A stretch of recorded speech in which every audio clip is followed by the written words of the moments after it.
আমি দুজনে লগ লাগি ভাত বনাই আছো। আজি আমাৰ এটা ছাগলী হেৰাইছে। ছাগলী হেৰাতে মালিকে আজি দিনটো ছাগলীয়ে বিচাৰিছে, দিনত ভাতে ৰন্ধা নাই। সেইকাৰণে এতিয়া আমি সোনকালে ভাত আঞ্জা বনাইছোঁ। আকৌ ভাটিবিলাক চাহ খাইছোঁ মই ডিউটিৰ পৰা আহি। আকৌ মালিকেও সেনেকৈ আছে, ছাগলী বিচাৰি বিচাৰি ভাগৰি গেছি। এনেকৈ তাৰপিছত এতিয়া আৰু সোনকালে ভাত বনাই আছোঁ, ভাত খাম। যিহেতুকে এটা ঘৰৰ সদস্য নহ'লে কিমান দুখ লাগে। আমাৰ ছাগলীকেইটা আমাৰ নিজৰ সন্তানৰ নিচিনা। একদিন যদি অলপ সময় নাথাকে মালিক পাগলা হৈ যায়। সেই পাহাৰখন বিচাৰি বিচাৰি একদম অৱস্থা নাই। এনেকুৱাকৈ বিচাৰিছে, গোটেই পাহাৰখনে বিচাৰিছে। এনেকৈ লাষ্টটোত কি হ'ল জানে? এইফালে যাই ওপৰত গাঁতা এটাত পৰি থাকিল ছাগলীটো, পৰি থাকিল। তাৰ পৰা লৈছে ছাগলীটোৰ এখন ভৰি ভাঙিছে। সেনেকৈ কোলাত কৰি কৰি লৈ আহিছে। আহি আকৌ পানী গৰম কৰিলোঁ, কৰি সেকিলোঁ। সেকি পেলাই এনেকৈ এতিয়া বান্ধি থৈ দিছে। এতিয়া আকৌ এই ভাত বনাই আছোঁ, দেখিছেনে? এয়া ভাত, এয়া দালি বনাইছোঁ, কলফুল ভাজি।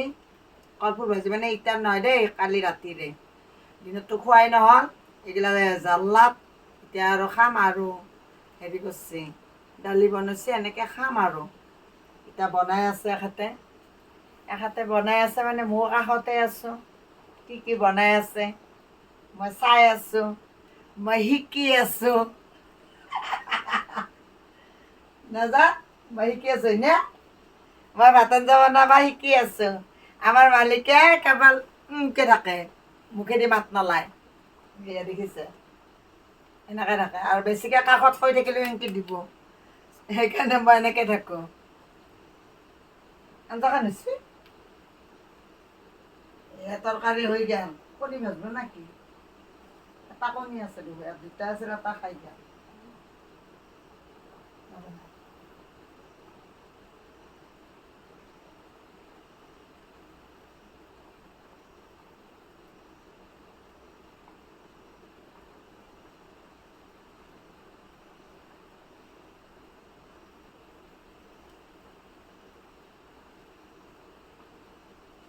আলু 1 কেজি আনিছে নেকি? আলু বেছিকৈ আনিলে পচি যায়, বাৰিষাৰ বতৰ না।